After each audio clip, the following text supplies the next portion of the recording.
Olá, eu sou a Leila Sterenberg e começa agora o Meio Tempo, o programa da Escola de Comunicação, Mídia e Informação da Fundação Getúlio Vargas.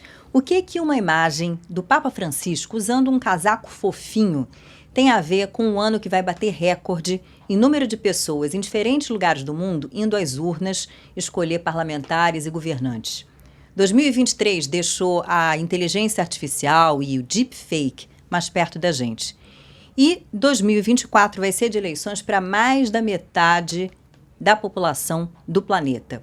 Que impacto a nova revolução tecnológica pode ter sobre a desinformação e como é que isso pode afetar as democracias?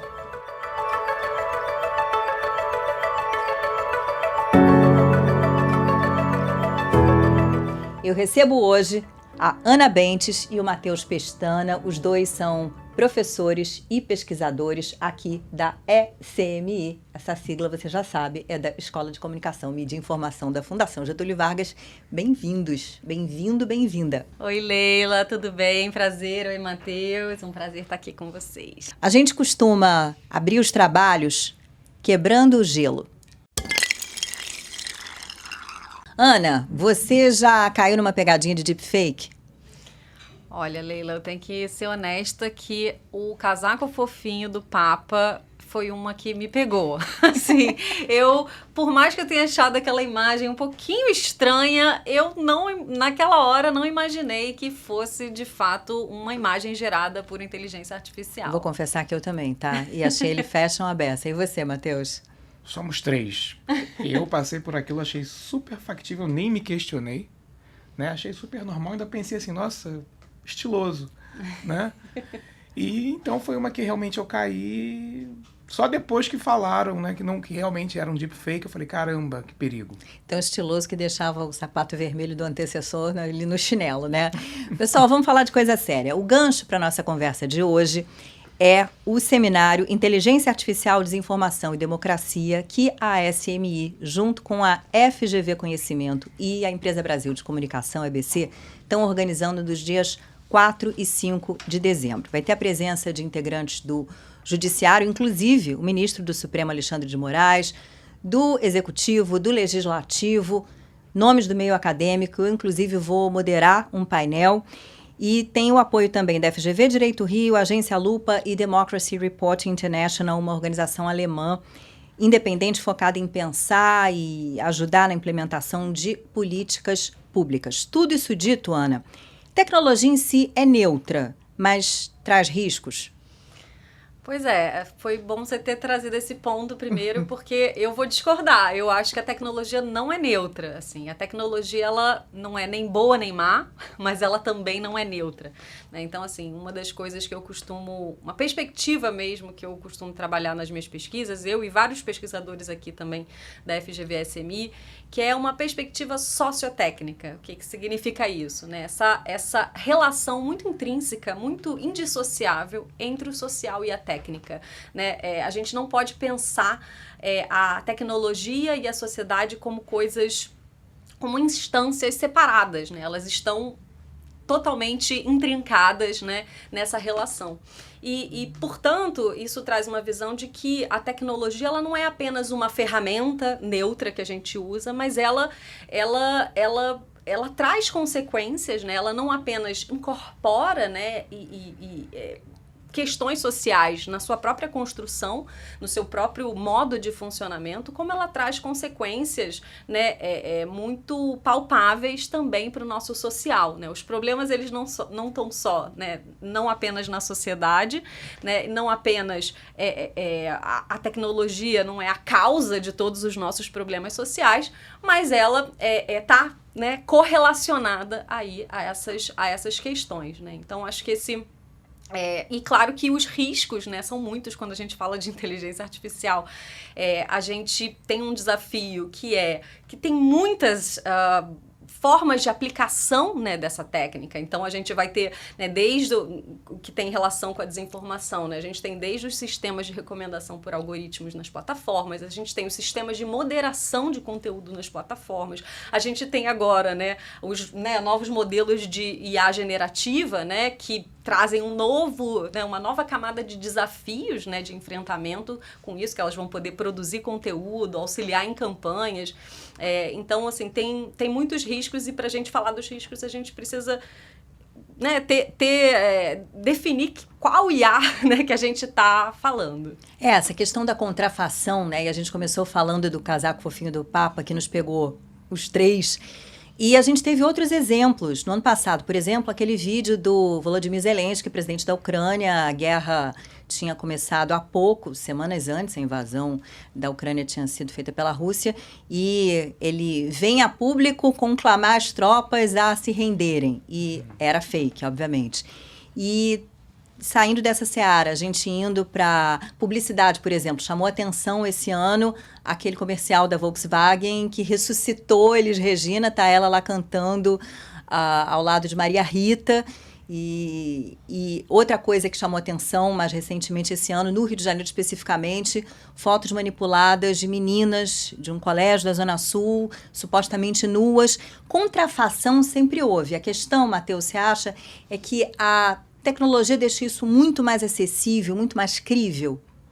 Com certeza, Leila. Eu acho que essa questão do desenvolvimento tecnológico está intrinsecamente relacionado com essa perfeição, digamos assim, entre aspas, desses deepfakes, desses áudios, né, gerados por inteligência artificial, áudios, vídeos, fotos, né, tem tudo a ver. Eu acho que é um movimento natural do desenvolvimento tecnológico, quando você percebe que antigamente, né, você tinha que construir prédios para abrigar computadores. E esse avanço faz com que hoje você, do seu celular, consiga desenvolver uma imagem, né, um vídeo, um áudio, clonando alguém, né, fazendo essa questão da contrafação, de forma muito fácil, muito acessível. Isso tem tudo a ver com o desenvolvimento tecnológico, tanto no nível de hardware, né, a máquina, quanto no nível de software. Porque à medida que a máquina fica mais acessível, e hoje em dia você consegue, por centavos de dólar a hora, contratar serviços de nuvem para executar esse tipo de coisa, né? Isso permite que, por um lado negativo, muitas pessoas consigam fazer coisas ruins, como a gente tem visto nos exemplos que você deu, mas também permite uma pesquisa maior na área, uma pesquisa maior no campo, né? Pesquisadores agora conseguem, né, desenvolver cada vez mais a inteligência artificial para o bem, né, para o mal, enfim. E a gente está num ponto de inflexão sem precedente na história, que agora a gente consegue utilizar a própria inteligência para gerar novas inteligências, o que diminui em muito o nosso fluxo de trabalho, o tempo gasto, né? Então, as mudanças são praticamente diárias nesse meio e isso torna tudo muito mais perigoso, né? É fantástico, por um lado, né, estar presente, vivenciando essa evolução, mas é muito perigoso. Então, cada vez mais, sim, né, é difícil você distinguir dentro de um deepfake, de uma imagem gerada artificialmente, um vídeo, se aquilo é verdade ou não. Até no caso do comercial da Volks, uma agência de publicidade, que não foi a que fez o comercial, mas uma outra, lançou uma espécie de um selo indicativo, como sugestão para as agências, né, toda vez que houver uma imagem gerada artificialmente, que aquilo ali fique claro. Você acha que algo assim funciona, Ana? Com certeza ajuda, né? Em tempos de pós-verdade, né, de desinformação, tudo isso, essas estratégias também de design, estratégias técnicas, são importantes, né? Inclusive, já assim, num debate sobre saúde mental, por exemplo, nas redes sociais, pelo menos desde 2017, né, se fala da possibilidade de você ter esse tipo de selo em imagens que passaram por algum tipo de alteração. Então, um Photoshop, um aplicativo de edição de imagens relacionado a corpos, né? Então, um corpo que foi alterado. Como que isso, de alguma maneira, poderia ter um impacto positivo para, né, as pessoas olhando aquele tipo de imagem não terem noção de que aquilo foi criado artificialmente, né? E não almejar uma perfeição que não vai existir, porque foi criada por uma máquina. Exatamente, que é uma perfeição que só existe, só é possível, né, através de algum tipo de manipulação técnica, né? E hoje, né, com a IA generativa, isso se torna ainda mais fundamental, porque a gente realmente não tem mais a capacidade visual, né, de poder dizer, né, o que é uma imagem gerada por inteligência artificial e o que não é, né? E a gente tem, né, nos debates regulatórios que a gente está tendo, tanto no PL 2630, que é o projeto de lei para a regulação das plataformas, quanto no marco legal de inteligência artificial, previsões para dar mais transparência, né, tanto às decisões que são tomadas por inteligência artificial, quanto, né, pelas plataformas, né, para elas informarem, né, quando diversos tipos de processos, por que uma decisão foi tomada, por que um conteúdo foi recomendado para uma pessoa, e a ideia é trazer justamente mais transparência, mais informação sobre como que esses sistemas funcionam, para que as pessoas que estão utilizando esses sistemas tenham noção, né, dos problemas, das questões que elas estão diante, né? O nosso Congresso está debatendo esse assunto, a Câmara dos Deputados está nessa história da inteligência artificial desde 2020, e agora está no Senado, é um novo texto com base em juristas. A questão é que a tecnologia andou muito rápido, não tinha chat GPT quando essa discussão começou. Então, de certa forma, a tecnologia, a evolução da inovação está atropelando o debate legislativo, Matheus? Olha, eu acho que é um ponto muito importante, Leila, porque mostra que o Brasil, de certa forma, está à frente. Eu entendo que esse projeto, né, de uma maneira geral, ele independe bastante da inovação. Ele é bem centrado no cidadão, né, e na necessidade, né, das fornecedoras de inteligências artificiais serem capazes, como a Ana falou, de explicar e justificar, né, essas recomendações, serem mais transparentes, terem mais accountability, né, e nesse ponto realmente independe, né, essa velocidade. Mas claro, o debate legislativo tende a ser um processo lento. E como eu falei há pouco, as inovações são constantes, diárias, né, e são avanços sempre muito significativos, o que torna tudo mais sensível e mais sutil nesse campo, né? Então sim, né, a inovação anda mais rápido, no final das contas, do que o debate legislativo, mas no caso brasileiro, né, eu não tenho acompanhado muito o debate na União Europeia, mas no caso brasileiro eu acho que o projeto, de uma maneira geral, está contemplando bastante essas inovações. Eu acho que a União Europeia também vai nesse caminho de ter que informar os usuários sobre os conteúdos gerados por IA. A União Europeia está nesse debate também, então já houve uma aprovação importante ali em junho desse ano, mas é aquele longo processo de União Europeia, que aí vai para os 27 países membros, aí tem que passar pelos parlamentos de cada um, então é uma coisa meio lenta. A China tem um marco regulatório, não é lei propriamente, é algo que vem daquela agência reguladora lá de internet. Não dá para ser liberou geral, Ana? Não dá.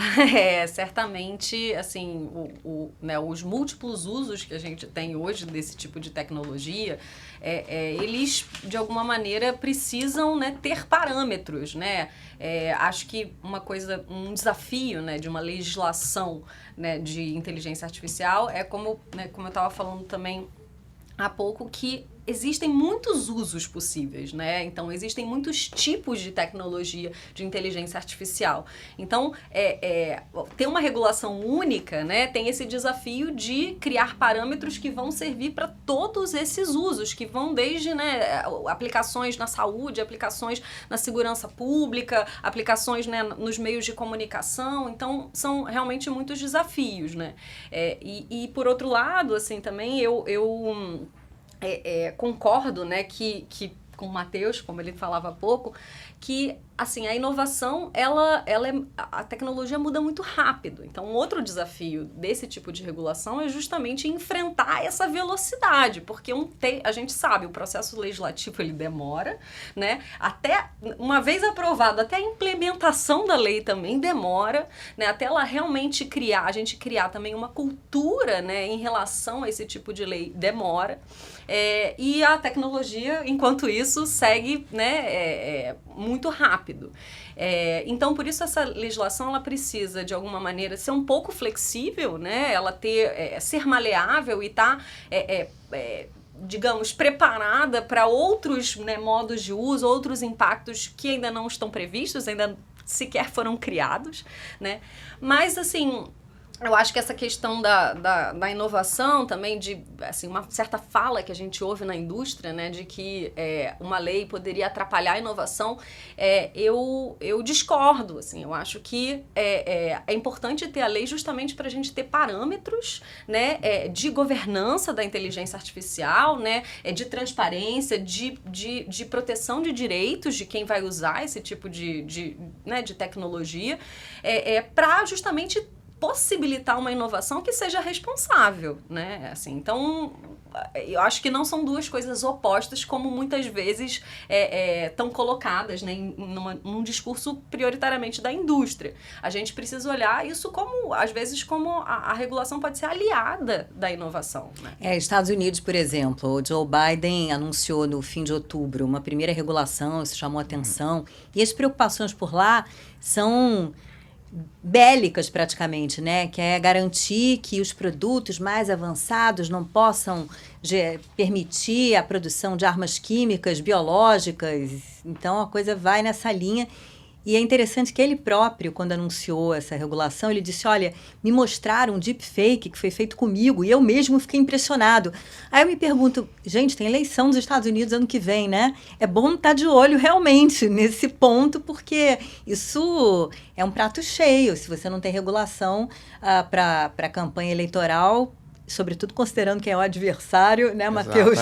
Exatamente. Então é muito perigoso nesse ponto, né? É necessário uma regulação, né, urgente, e a gente já viu esse uso de inteligência artificial agora na Argentina, né, recentemente, né, das duas formas, o deepfake, né, vídeos do Milei falando, enfim, coisas que ele não disse, como também na geração de propaganda de campanha, propaganda política, cartazes, né, do Massa, enfim. Então é muito perigoso, realmente é bastante perigoso que não haja uma regulação, né? Então eu penso que há necessidade de celeridade, no caso brasileiro, por conta das eleições do ano que vem. Porque senão corremos sérios riscos de ameaça democrática, né? Não só a nível federal, mas também a nível municipal, né? Teremos eleições municipais, enfim. Então, tende a ser um campo muito perigoso essa ausência, né, da regulação. Porque você até prova que era fake, mas eventualmente um eleitor recebeu a informação achando que era verdadeira, já acreditou nela, não fica sabendo, né, depois da comprovação de que não era, e o estrago já foi feito. É interessante a gente estar tendo essa conversa nesse momento de saga de Sam Altman, né, o CEO da OpenAI, empresa que criou o ChatGPT que tornou a inteligência artificial mais concreta para muita gente esse ano. E ele foi defenestrado, ia para a Microsoft, acabou voltando. Mas eu acho que toda essa comoção, a presença no noticiário, mostra como se tornou importante essa coisa chamada inteligência artificial, a importância dessa empresa, e algo que, como a gente já falou aqui, tem uma série de implicações, uma série de possibilidades, tanto substituir empregos, quanto mudar nossa vida na medicina e todos os riscos que isso traz. Vocês acham isso simbólico, o fato de Sam Altman ter sido afastado, voltado, que me parece que tem um debate ali no Vale do Silício, até sobre o que queremos com a inteligência artificial, Ana?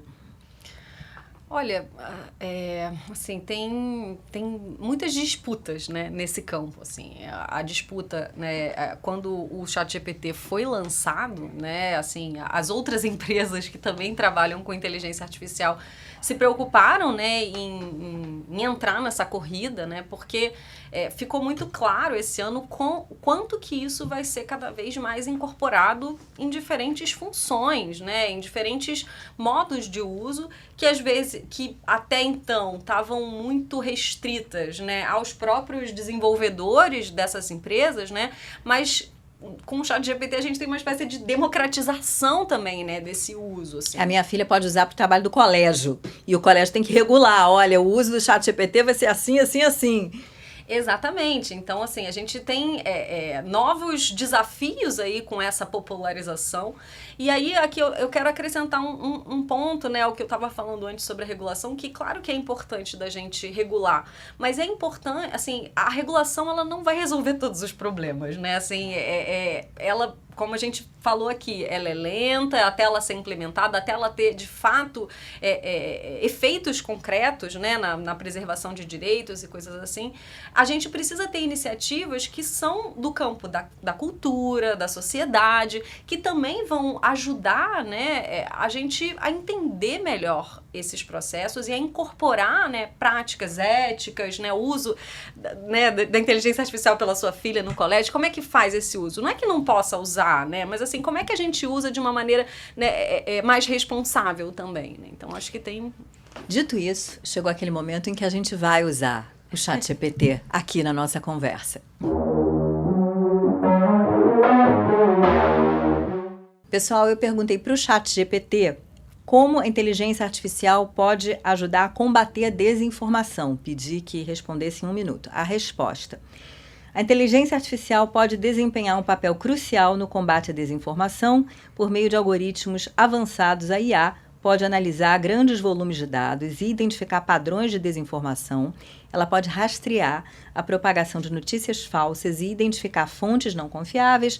Além disso, a IA pode ajudar a verificar a veracidade das informações, comparando-as com fontes confiáveis e identificando inconsistências. A IA também pode ser usada para detectar bots e contas falsas nas redes sociais, que são frequentemente usadas para disseminar informação. Além disso, a IA pode ajudar a educar as pessoas sobre como identificar e evitar a desinformação, fornecendo informações precisas e confiáveis. No entanto, essa parte é interessante, é importante lembrar que a IA não é uma solução completa. Ó, tá vendo? Leu seus pensamentos, Ana. É necessário um esforço conjunto de governos, empresas de tecnologia e sociedade civil para combater efetivamente a desinformação. O veredito de vocês, a IA está sabendo o que é IA, afinal? Perfeitamente, acho que foi uma resposta excelente.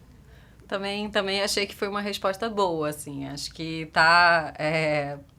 se baseou em textos provavelmente confiáveis. Muito bem, gente. Então, ó, o OpenAI está de parabéns, segundo os nossos professores aqui. Matheus, como é que você está vendo a evolução de comportamento das Big Techs? Porque, no final das contas, o OpenAI, por exemplo, da qual a gente está falando, começa como uma empresa independente, ali, sem fins lucrativos. Hoje em dia já tem grana da Microsoft, a gente sabe que tem toda a atuação do Google. Meta é fundamental nessa história, porque, afinal de contas, tem o WhatsApp, Facebook e Instagram. Então, como é que está a postura das Big Techs diante dessa evolução a IA mais perto da gente? Olha, eu acho que essa questão das Big Techs, bom, as Big Techs representam problemas, né? De diversos níveis, né? Falta de transparência, monopólio de tecnologia, né? Enfim, dificuldade de explicar os modelos que elas criam e utilizam, dificuldade de explicar essa relação com o usuário, mas, ao mesmo tempo, algumas também têm oferecido boas soluções, né? No caso da Meta, principalmente, né? A Meta tem tido um esforço muito grande, né, desde a questão do Cambridge Analytica, nessa questão de combate às fake news, né, criando plataformas, tornando seus processos mais transparentes, certo? E também atuando, né, no sentido do próprio desenvolvimento tecnológico, né? A Meta, por exemplo, tem uma postura muito interessante de criar modelos abertos, né, concorrentes, por exemplo, ao ChatGPT, né, ao Bard do Google, em que o usuário consegue instalar no seu computador, não precisa pagar, é transparente porque ele consegue entender e explicar o modelo. E a Microsoft também tem tido essa postura, né? Ela tende a advogar bastante por uma IA justa, né? Que trabalhe em termos de equidade, né? Algumas outras empresas não vão tanto por esse caminho. Como é que está o Twitter, ex-Twitter, agora X ou X, problema, do grande Elon Musk? O problema é o X, na realidade, né? Apesar de que, quando houve essa aquisição por parte do Elon Musk, ele declarou, olha, não vai ter controle na rede, direito de expressão, liberdade de expressão, enfim. Hoje, a gente percebe que há uma necessidade, né? Há uma demanda por isso. Então, surgiram as notas de comunidade, que oferecem contexto, né? Mas, por exemplo, eu elogiei há pouco o trabalho da Meta, mas existem desafios inerentes às próprias plataformas. É diferente você filtrar e moderar conteúdo no WhatsApp e no Facebook e no Instagram. Me pergunta no Telegram, né, Ana? Já teve problema com isso na eleição passada aqui no Brasil. O Telegram que foi criado por russos, e aí é toda uma outra história, a gente não está falando de Silicon Valley, é outra lógica. Sim, e assim, acrescentando, né, também um pouco o que o Matheus estava trazendo, eu acho que assim, as Big Techs, elas passaram por um primeiro momento, aí eu vou dizer, antes de 2016, antes do caso, né, da eleição norte-americana, e depois, em 2018, quando veio a público o caso da Cambridge Analytica, elas passaram um período, digamos, em negação, né? Elas não queriam admitir os problemas que estavam ali, mas aí quando veio a público o caso da Cambridge Analytica, a gente vê uma mudança bastante clara em relação aos posicionamentos públicos que elas tinham, as próprias medidas que elas passaram a tomar, né? A Meta, né, depois o Google, né, também criaram uma biblioteca de anúncios, por exemplo, são mecanismos que trazem mais transparência, né, aos anúncios que estão ali. Claro, os aplicativos, né, de mensageria, eles trazem um enorme desafio que é intrínseco à arquitetura deles, né? Você está trocando ali no privado e como é que você vai saber que aquela informação que, na verdade, é uma desinformação está circulando? São aplicativos que têm a característica de serem desenvolvidos para comunicação privada, claro que tem hoje os grupos, né? O Telegram tem os canais, que são comunicações semi-privadas, né? Então, e semi-públicas também. E assim, eu acho que um problema, né? A gente, aqui no Brasil, em 2018, o WhatsApp, ele teve um grande protagonismo, né, na difusão da desinformação. A gente teve os casos envolvendo disparos em massa e tudo isso. Mas de 2018 para cá, né, para a eleição de 2022, por exemplo, a gente teve uma mudança significativa da postura dessas empresas em relação ao combate à desinformação. Elas ficaram mais, digamos, mais proativas também em relação a isso. Elas estabeleceram parcerias com a Justiça Eleitoral, tentando se comprometer a tomar medidas, né, de mitigação desses riscos. Mas essas medidas ainda são insuficientes, né? Assim, eu costumo dizer que a desinformação ela é um problema muito complexo, né, que assim, ela muito multifacetado. Então, também não vai ser resolvido com uma medida do judiciário, uma medida das próprias empresas. Assim, a gente precisa de um conjunto de medidas, né, um conjunto de atores, né, para, de fato, ter um enfrentamento à desinformação em rede, né, assim, coletivo, né, multilateral. E assim, o caso do Telegram especificamente, como você estava falando, no Brasil foi muito problemático. Assim. Não, inclusive disparou mensagem em maio desse ano dizendo que o projeto de lei das fake news dava poderes de censura ao governo, depois tirou a mensagem, mas chegou a disparar. Exatamente, né? Por conta foi logo no período da votação que estava sendo pautado, né, no Congresso, a votação do PL 2630, que é um PL que vai incidir diretamente no negócio desse tipo de empresa, né? Mas nas eleições, nas eleições de 2022, o Telegram foi, assim, de fato, um dos aplicativos mais problemáticos, porque eu estava falando, né? A maioria das empresas estava tendo uma postura de tentar, né, ter um diálogo maior, ser mais proativo, né, ter assim, uma boa comunicação com a Justiça Eleitoral, e o Telegram, ele passou por um momento que ele sequer respondia os e-mails da Justiça Eleitoral. Ele foi ameaçado, né, de ser tirado, né, ter o seu serviço suspenso no Brasil, e somente depois dessa ameaça que ele começou a responder, e aí sim, depois entrou no acordo, né, do programa do TSE de enfrentamento à desinformação. E claro, né, assim, é complicado, né, a moderação de conteúdo nesses espaços é muito complicada, ela está muito sujeita né, à própria denúncia, né, dos usuários em relação a isso, mas eu, assim, acredito que também existem medidas, às vezes até técnicas também, que podem ajudar. O WhatsApp, por exemplo, criou né, formas de comunicar quando uma mensagem está sendo muito compartilhada, né, avisos, né, ou limite de compartilhamento mesmo, assim, esse tipo de medida, segundo o próprio WhatsApp, teria reduzido em cerca de 70%, né, a viralização de determinados conteúdos. Isso pode ajudar. Resolve? Não resolve, mas pode ajudar. Né? Eu falei dos russos, Matheus, e eu achei uma reportagem no Haaretz, jornal israelense, essa semana, dizendo que teve uma operação russa que fez duplicatas de vários sites de jornais, mundo afora. Então tem a revista alemã Der Spiegel em alemão, você jura que é Spiegel de verdade, não é. Aí tem site de notícia israelense em hebraico, tem o Le Parisien francês, tem Fox News até. E sempre com uma intuição de plantar informação ou distorcida ou realmente falsa a respeito da guerra, Hamas-Israel. Te chama a atenção esse empenho russo em disseminar desinformação? É uma questão geopolítica muito forte, né? E como você falou antes, né? Existe o Vale do Silício, que tem os seus interesses, existe a Rússia, existe a China, né? E todos competindo ali num cenário global em busca de poder e predominância, de certa forma, né? Mas, assim, é nesses pontos em que a gente precisa também se pautar, não só na questão da regulação e nessa ação conjunta, mas também numa educação digital. Eu acho que isso é extremamente importante nos tempos de hoje, para justamente o próprio público, o próprio cidadão, a sociedade civil de maneira geral, conseguir diferenciar, né, esse tipo de conteúdo, enfim, esse tipo de estratégia, né, e se blindar, de certa forma, dessa exposição. Então, esse empenho russo surge, né, nesse vácuo também dessa falta de educação digital, né, que não é só um caso, não é um problema só do Brasil, mas do mundo inteiro. Eu comecei falando da opulência de eleições em 2024 e isso está numa matéria da The Economist, revista britânica. Então tem eleição dos Estados Unidos, tem eleição municipal do Brasil, mas também tem eleição municipal da Turquia, tem eleição na Índia. Então a gente está falando de 1,4 bilhão de pessoas indo às urnas.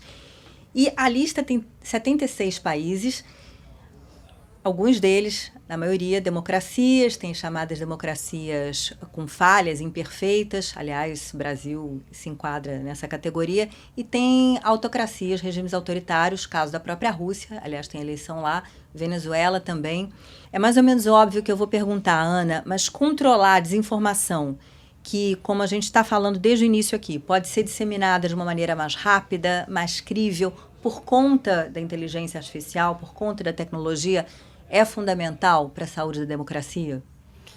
Com certeza, assim, a democracia, né, ela sofreu alguns abalos, né, a nossa, principalmente nos últimos anos, mas outras também sofreram, né, por conta da presença, né, das redes sociais, dessas tecnologias, né, e a sua capacidade de influência mesmo, né, nesses debates, assim, historicamente os estudos da comunicação, né, desde o início do século XX já mostravam, né, o potencial das mídias de massa, né, na influência de resultados eleitorais, né, e hoje a gente vê, né, nessa última década, pelo menos, a gente viu, assim, tanto a gente começa a década, né, e a gente está em 2023, então eu vou lá para 2013, a gente começa essa 2013, né, com todos os protestos, né, a gente estava num momento em que a gente viu o potencial libertário dessas tecnologias e o potencial democrático delas. Então, elas,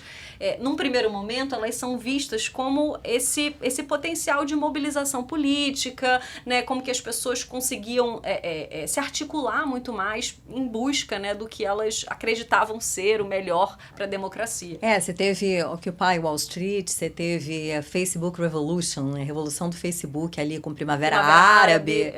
Exato. E mais ou menos, né, a partir da eleição, né, de 2016 nos Estados Unidos, a gente começa essa virada, né, que a gente até tem um nome para isso, a ideia de techlash, né, uma certa percepção negativa sobre essas tecnologias, porque a gente começa a ter os efeitos, né, de fato, né, muito concretos, assim, a gente tem exemplos de casos em que ações violentas, né, violência física mesmo, foram mobilizadas através das redes sociais, como que a desinformação impulsiona, né, esse tipo de evento social. Então, essa relação, ela é muito intrínseca e acho que a gente entra numa nova fase agora com a IA generativa, né, que é justamente esse novo regime de visibilidade artificial, né? Assim, a gente tá diante, né, de uma nova forma de visualidade mesmo, que a gente vai ter que aprender de novo a olhar as imagens, né? Assim, a gente já passava por isso, o Matheus estava falando da educação digital, a importância da educação digital, da literacia digital, que assim, né, nesses tempos de desinformação são essenciais para a gente reconhecer o que é falso, o que não é, mas a gente vai ter que agora entrar, né, numa nova etapa, né, de encarar essas questões através das imagens também, né? Então são muitos desafios, né? Eles são desafios técnicos, eles são sociais, eles são culturais, eles são regulatórios, então... Filosóficos, né? Filosóficos, exatamente. Comunicacionais. Pessoal, adorei. Só para dar um recado aqui, que na descrição desse episódio vai estar a forma de se inscrever e participar do evento Inteligência Artificial, Desinformação e Democracia. Lembrando, nos dias 4 e 5 de dezembro, uma realização aqui da Escola de Comunicação, Mídia e Informação da Fundação Getúlio Vargas, junto com a FGV Conhecimento e com a EBC. Obrigada. Valeu, gente. Obrigado, Leila. Um prazer. Obrigada a vocês também. Até o próximo Meio Tempo.